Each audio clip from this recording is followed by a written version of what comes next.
Live e alive, com muito simcha, se preparando para o Shabbat. É um Shabbat muito especial, um Shabbat que precede o dia de Purim, o dia mais alegre do ano.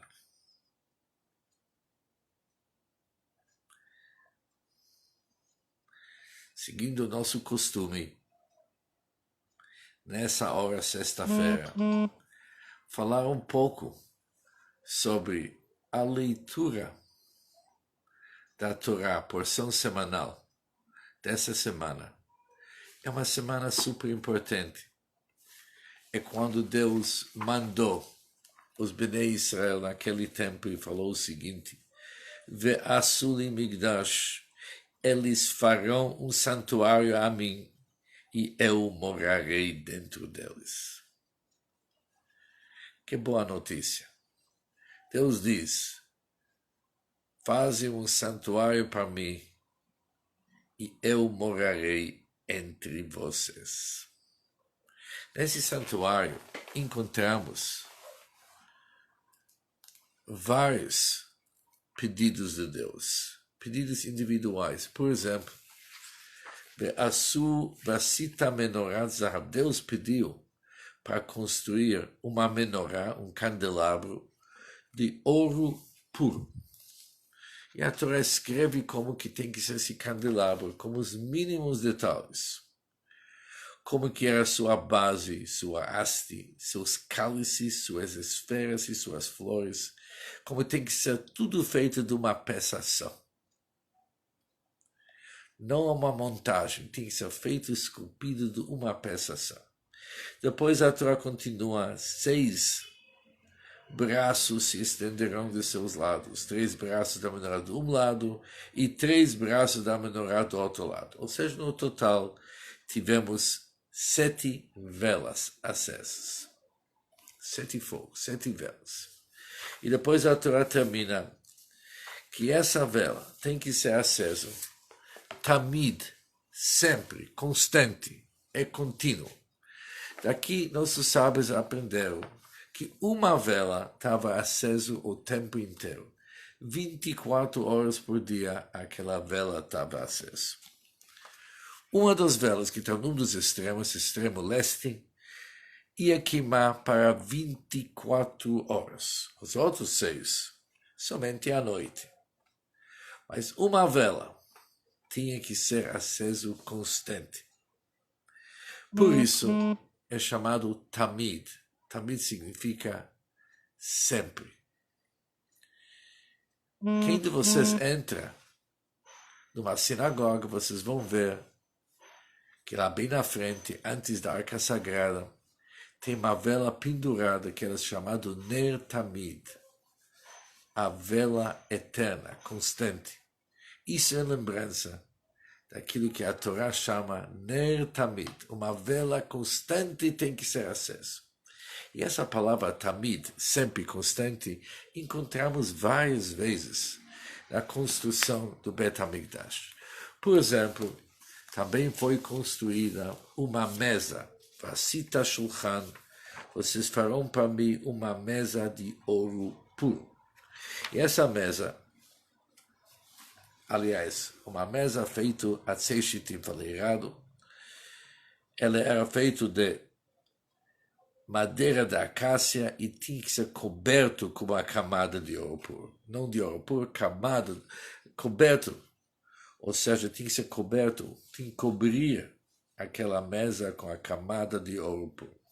Depois está escrito o seguinte: Venatata, você deverá colocar nessa mesa pão multifacetado diante de mim, tamid, sempre. O que se chama sempre? Eles iam colocar os pães, 12 pães, eles iam colocar nessa mesa sagrada, e quando ia trocar no Shabat, a troca ia ser feita de tal maneira que não se tirava aquela da semana passada e semana que já passou antes de colocar o novo.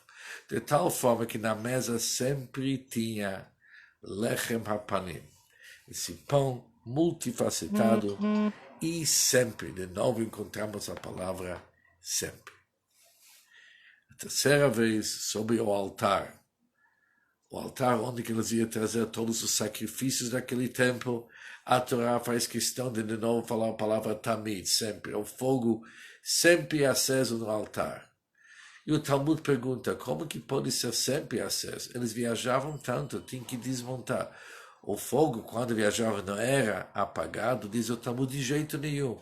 Eles tinham lá algo para cobrir, e o fogo era deitado que nem um leão, assim diz o Talmud, sobre o altar, mais constante. Tamid. Dá para perceber que a Torá faz questão de usar essa palavra tamid constante, tanto no candelabro, na mesa sagrada, no altar, sempre tamid, constante, sem interrupções. Sempre, sempre, sempre. A palavra sempre é uma palavra super interessante. O que está por trás desse assunto sempre?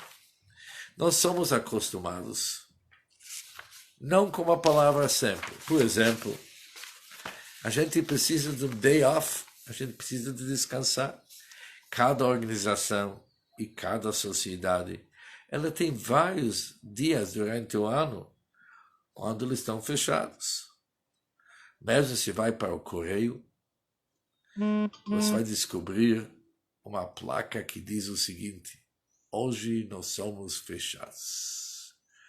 Hoje é fechado por causa desse motivo, por causa desse feriado, outro feriado. Somos fechados.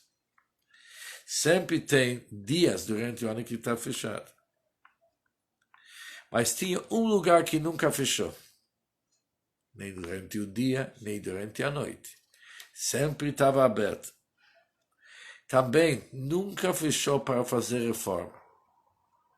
Não tinha horas de entrar. Alguém que queria entrar para visitar o Bet HaMikdash, não precisava verificar, vocês estão abertos segunda-feira, vocês estão abertos quinta. Não, sempre, sempre aberto. Se ia aparecer alguém, poderia aparecer sem appointment. Não precisava marcar hora antes. Alguém tinha o sacrifício para oferecer. Bet HaMikdash, o santuário, também o templo de Jerusalém, sempre aberto. Por isso, sacrifícios eram feitos durante o dia, começavam como korban, uma oferenda de manhã, outra no fim do dia para fechar. Após o fechamento das oferendas, à noite não ia fazer oferendas e sacrifícios, mas durante o dia, no appointment, está aberto para todos. O que é tão importante como esse assunto de tamid, constante, sem interrupções? Hoje, nós não temos mais um Bet HaMikdash, nós não temos mais o templo. Mas o que a Torá está nos ensinando? Seja uma pessoa de tamid, uma pessoa constante. Seja uma pessoa que sem interrupções. E o nosso Rebbe destaca um assunto interessante.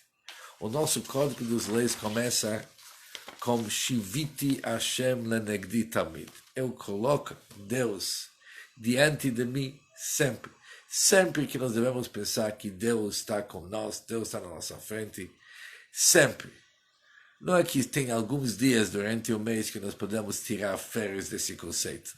Nada disso. Tamid é sempre. Idem, todo o código de lei tamid é com um assunto super importante. Tov lev mishtet tamid. Uma boa coração, um bom coração, sempre está festejando. Ou seja, uma pessoa que tem um coração aberto, sempre está alegre. Sempre alegre e sempre Deus à nossa frente. Esses dois tamids, esses dois constantes, eles substituem os sacrifícios, oferendas do Bet HaMikdash no templo e no santuário. Devemos sempre lembrar que Deus sempre está com nós e sempre devemos ser alegres. Isso, obviamente, é o nosso segredo, como ser sempre alegre e sempre em contato com Deus. Mas aqui tem Mais um assunto que eu gostaria de acrescentar. Encontramos um trecho no Medrash, na época talmúdica, onde que discutiram várias pessoas em destaque, pessoas importantes do Talmud, discutiram qual que é o versículo mais importante na Torá. Imagina, a Torá tem tantos versículos. Qual que é o versículo mais importante? E ouvimos várias opiniões. Um falou, eu sou Deus, teu Deus, que te tirei da terra do Egito. É o primeiro dos 10 mandamentos. Imagina, Deus desceu no Monte Sinai, deu as tábuas da lei para Moisés, e primeiras palavras que todos ouviram da boca do Deus, nós podemos chamar a palavra boca de forma metafórica, é eu sou teu Deus, Deus olhando para cada um, eu te tirei do Egito. Falou o primeiro do Talmud. Isso é o versículo mais importante. E depois, uma outra opinião, o Talmud sempre tem várias opiniões. Veio uma outra opinião, que diz o seguinte, não, ame teu próximo que nem você se ama, isso é a base da toda a Torá. Amar o próximo, isso é a base. Chegou o terceiro e diz, Shema Israel, ouve Israel, Deus, nosso Deus, Deus e um. Finalmente veio a quarta opinião, que diz o seguinte, um carneiro vocês têm que oferecer de manhã para iniciar o serviço do dia. Antes de fechar, um outro carneiro trazem no fim do dia. E ninguém entendeu. Os assuntos mencionados antes são assuntos poderosos. A base da nossa religião, a base da nossa fé. Ame teu Deus, Deus é um. Eu sou teu Deus que te tirei do Egito. São assuntos importantíssimos. Veio uma nova opinião que diz não, um carneiro de manhã e um carneiro à tarde. O que ele quis dizer com isso? Mas quando a gente se aprofunda, aqui temos o conceito que aprendemos hoje. Tamid, sempre. Esses carneiros eram todos os dias do ano. Os dias felizes e os dias mais sérios. Poderia ser no próprio dia de Yom Kippur. Tinha o sacrifício de manhã, o sacrifício à tarde. Poderia ser os dias mais alegres durante o ano, os Chagim, os dias tristes. Infelizmente temos dias tristes também, mas todo e qualquer dia, um carneiro de manhã e um carneiro à tarde. Muitos de nós somos capazes de se levantar um dia e uau, isso vai ser nosso, isso é o dia que nós vamos na frente. Isso é o dia que vamos elevar o nosso mundo. Isso é o dia que nós vamos fazer grandes mudanças, tanto em nós, na nossa família, e tentar atingir o mundo inteiro. A gente se acorda com aquela vontade de realmente ter progresso. Outro dia, hoje não é meu dia. Aqui que se fala aqui no Brasil. Hoje não é meu dia. Me acordei mal. Hoje tudo está dando errado, mas não é meu dia. Diz o versículo, um carneiro de manhã, um carneiro à tarde. Não existe um dia bom, dia ruim. Todos os dias, tamid, sempre, a mesa sagrada pronta, candelabro tamid, o altar tamid, tudo tamid da nossa vida. Sempre. Não entra nessa que tem dias bons e dias ruins. Todos os dias são dias ótimos. Mas você tem que decidir. Manda carneiro, isso aqui, não importa. Manda bala, como se diz aqui. Vai indo, todos os dias. Todos os dias. Mais uma conquista. E sempre indo para frente. Isso é a lição que devemos aprender hoje. Tamid. Sempre. Constante. Sem interrupções. Aqui no Brasil tem ditos que eu gosto muito, sem deixar a peteca cair. Nunca. Não se deixa a peteca cair. Vamos em frente e cada vez vamos somar as nossas conquistas até que vamos realmente fazer a grande mudança. Quando Deus vai nos tirar desse exílio e vamos de novo construir um novo santuário, um novo templo na cidade de Jerusalém, logo em breve em nossos dias. Amém e amém. Kadima, como vocês escrevem. Shabbat Shalom para todos.